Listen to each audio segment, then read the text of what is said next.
E Jesus falava, Deus está num tronco de madeira, Deus está no rio. Você vê que ele não quis pregar em nenhum templo, para também chamar a atenção das pessoas, que ali no templo já tinha gente pregando sobre Deus, mas que Deus também estava em outros lugares, que eram as energias da natureza.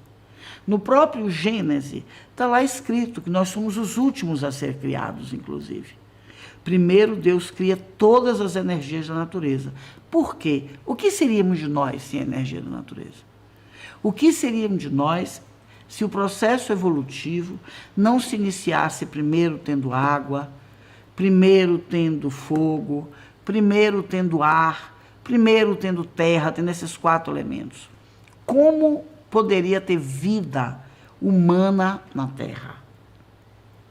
Nós sabemos muito bem que no nosso sistema solar, vida humana como nós, só tem o planeta Terra dentro de uma órbita de 9 planetas. Por quê? Porque as energias da natureza do planeta Terra são muito buriladas em comparação às outras. Então, nós temos o fogo, temos sol, temos lua, mas não somos como Saturno, por exemplo, que tem 64 luas. Então, está na hora, minha gente, do conhecimento ganhar um espaço dentro das pessoas, para que elas possam expandir a consciência. Aquilo que é chamado de orixás. Você vê a tradução para mim, Gabriel? Vejo sim. Gabriel já tinha feito uma pesquisa. Orixá como cabeça terra ou cabeça iluminada, a luz que se revela na cabeça. No idioma Urubá. É isso, é uma luz que se revela na cabeça. É uma força que se revela na cabeça e ilumina a nossa mente. Agora, existem muitas forças que querem nos desviar da luz. Mas essa força não vem de uma árvore. Uma árvore não vai... existe um orixá, que é o Ossanha, que ele é todo o reino vegetal. Não é? Uma árvore não vai emanar uma luz de treva, nem existe luz de treva, né? Não vai emanar uma treva. Já consegue imaginar? Uma palmeira bonita, um coqueiro. Vamos pensar no reino vegetal, vamos pensar em árvores. Não, a árvore ela nos ajuda. Uma árvore dá oxigênio para 4 pessoas. Isso é o conhecimento que se tem sobre a energia da natureza. Agora, homens criam religiões, homens criam hierarquias religiosas. Mas para expandir a nossa consciência, nós vamos precisar ver, sentir as energias da natureza livres de todo e qualquer dogma, condicionamentos criados pelos homens. Eu não estou falando de um homem ou uma mulher entre nós e as energias da natureza. Eu não estou falando disso. Eu estou falando da ligação direta que nós podemos fazer com as energias da natureza. E não acho de forma nenhuma, eu sou uma iniciadora e fui iniciada, e não acho de forma nenhuma inconveniente ou ruim que exista alguém entre nós e as energias da natureza. Agora, isso não significa que as crenças pessoais, não é? Eu digo isso porque meu iniciador sofreu muito. Ele foi um homem que esteve em diversos lugares do mundo, ele estudou muito, e ele tinha a sua iniciação, onde ele não fazia determinadas práticas que eram comuns, não é? Que eram comuns, e que essas práticas que eram comuns foram trazidas depois para serem utilizadas em algumas religiões de matiz africana. Por exemplo, vou dizer aqui, quando os negros fugiam, outros que sabiam que eles estavam por ali, isso é verdade, está na história, isso é real, faziam comidas, botavam num prato, o prato era de barro, porque esse era que era o prato que é dado na senzala. Você acha que a portuguesa que chegou aqui no Brasil, os portugueses, os brasileiros, filhos de portugueses ricos, iam pegar suas porcelanas, muitas vezes de Paris, né? Porque era Paris, não tinha porcelana em Portugal nessa época rica, que era de Paris que vinha. Ia colocar na senzala? Claro que não. Isso era colocado em comidas e eram deixadas em determinados lugares para aqueles negros fujões irem comer.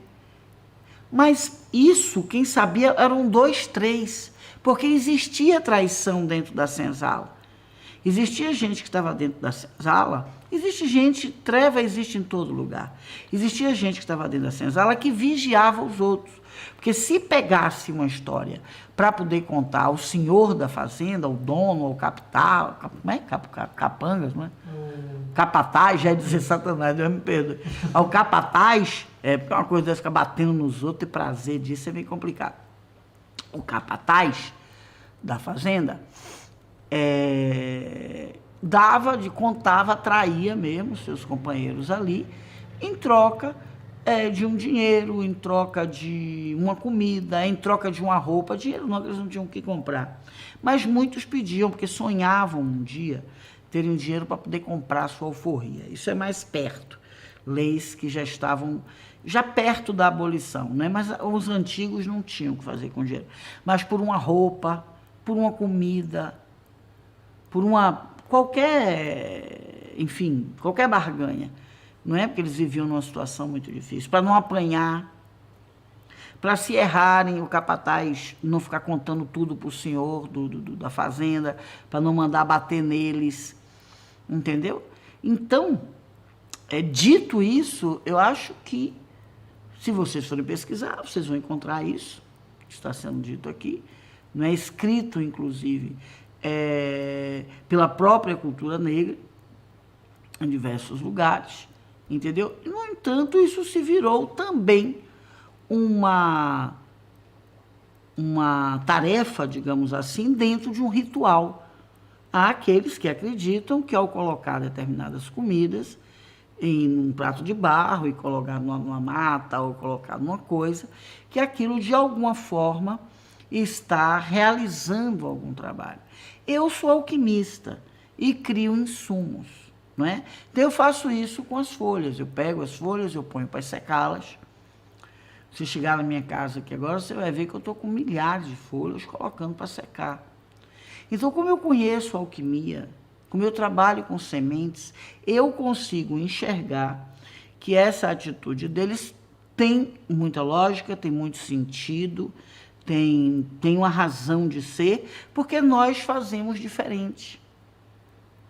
Né? Nós fazemos a mesma coisa. Os japoneses levam para os cemitérios, por exemplo, comida das pessoas que desencarnaram. Eles acreditam que aquela energia está, de alguma forma, ajudando aquela pessoa no seu processo de desencarne. Ok? Então, eu agora vou falar como um vidente, clarividente que sou. Às vezes, eu vejo muitos obsessores que estão seguindo uma pessoa, isso eu já vi com meus olhos diversas vezes, porque Baltazar disse que eu era clarividente, meu mentor disse que eu era clarividente, para eu poder falar sobre o que meus olhos viam. E hoje eu estou falando com vocês aqui uma coisa que meus olhos viram e veem até hoje. Pessoas que já tiveram comigo, eu levei para poder passar algumas experiências também. Entendeu? Eu vi, muitas vezes, um obsessor que estava acompanhando essa pessoa passar por um lugar onde tinha essas oferendas e ali ficar. E a pessoa ir embora livre daquele obsessor. Eu fiquei ali acompanhando, não é? Acompanhei toda a situação desse obsessor, não é que eu não vi ele nunca mais, não. Entendeu? Ali eu fiquei acompanhando, eu desmembrava de noite, eu ia acompanhar o processo dele dentro do umbral, não é? E via que ele realmente não voltou mais para aquela pessoa. Entendeu? Isso foi um trabalho que eu fiz, que se fosse escrever um livro sobre isso, não daria tempo. Não é? Enfim. Imagine, né? Uma imagem vale muito mais que 1000 palavras, mas também 1000 palavras valem 1000 palavras. Não é verdade? Então, esse é um ponto que nós precisamos ter uma ampliação imensa. Porque as energias da natureza, toda cultura ancestral sabia, os alquimistas sabiam, não é? Que as energias da natureza eram fundamentais para o desenvolvimento humano.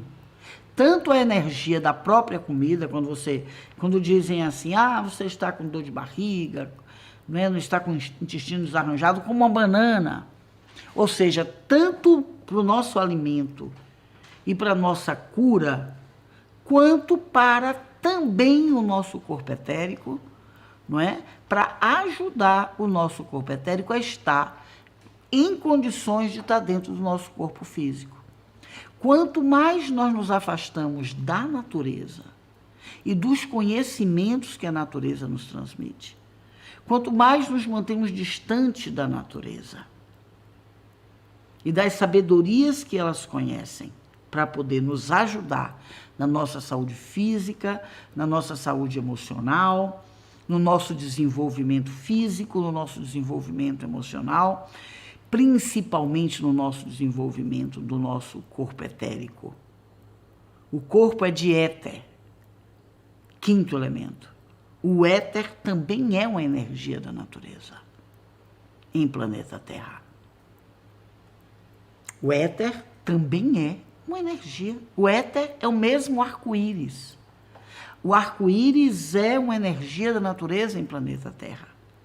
Ele não está aqui. Deixa eu ver se está, foi revelado aqui. Deixe-me ver. Não está nesta lista, por um acaso não está. Mas, na cultura africana, por exemplo, o arco-íris, quando se refere como energia da natureza, ele é conhecido por Bessem ou Xumaré. Já na cultura indiana, na cultura hindu, ele é conhecido por Nataraja. Aí você vai ler o que se diz de Bessem, o que se diz de Nataraja, é a mesma coisa. Não é? Então você veja da importância que se tem. Dentro da cultura africana, não está aqui, tem um nome de orixá que se chama tempo. Na cultura africana tem o mesmo tempo em 3, que o tempo na cultura africana são 3.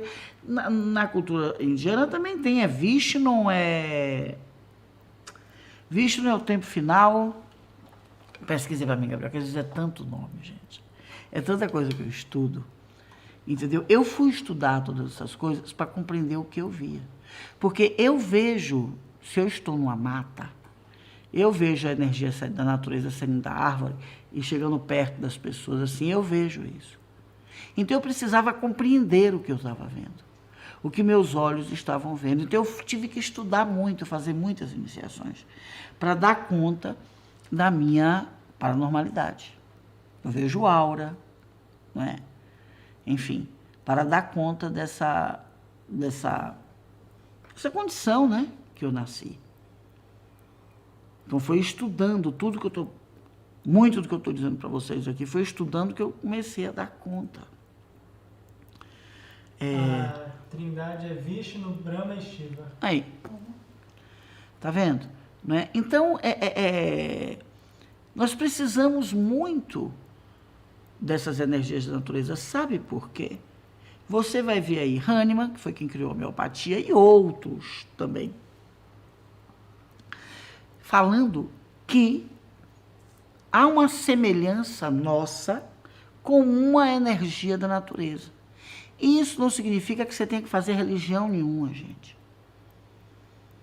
Sempre, vocês que são de outros países, que estão assistindo, é importante que isso seja dito. Porque nós vivemos muito aqui no Brasil sob doutrinas. E as minhas conversas não são doutrinárias. As minhas lives não são doutrinárias. Né? Aqui, cada qual acredita em quem quiser. É que uma tabela dessa faz a gente pensar. É ou não? Então, nós precisamos, sim. Nós nascemos em um dia da semana, não nascemos? Será que todas as energias referentes àquele dia como a natureza de planeta Terra está naquele dia, não tem nenhuma interferência para nós. Nós já vimos, por exemplo, a Lua. Quanta interferência ela dá na maré, quanta interferência ela dá nos peixes, nos crustáceos. Existe um crustáceo chamado siri, que em determinada lua, a casca dele é sempre dura, em determinada lua a casca dele fica molinha, e ele ali faz um renascimento. Olha que coisa impressionante.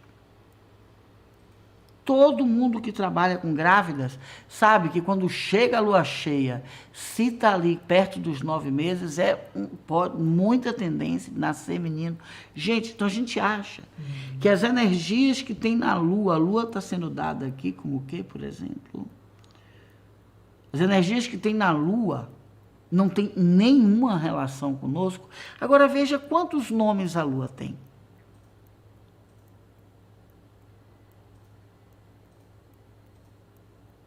Ou quantas referências sobre o estudo da lua espiritual nós temos. Só nessa tabela temos 1, 2, 3, 4, 5, 6, 7, 8, 9, 10, 11, 12, 13, 14.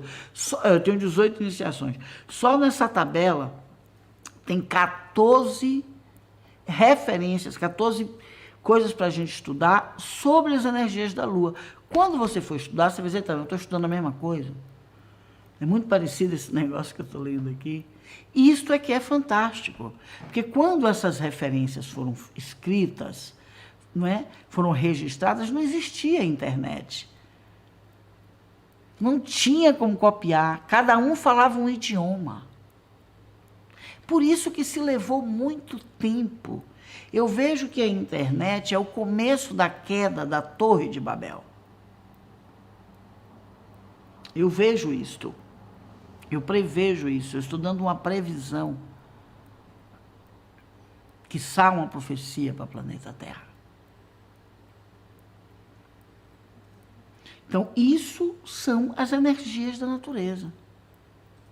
E que são muito importantes para nós.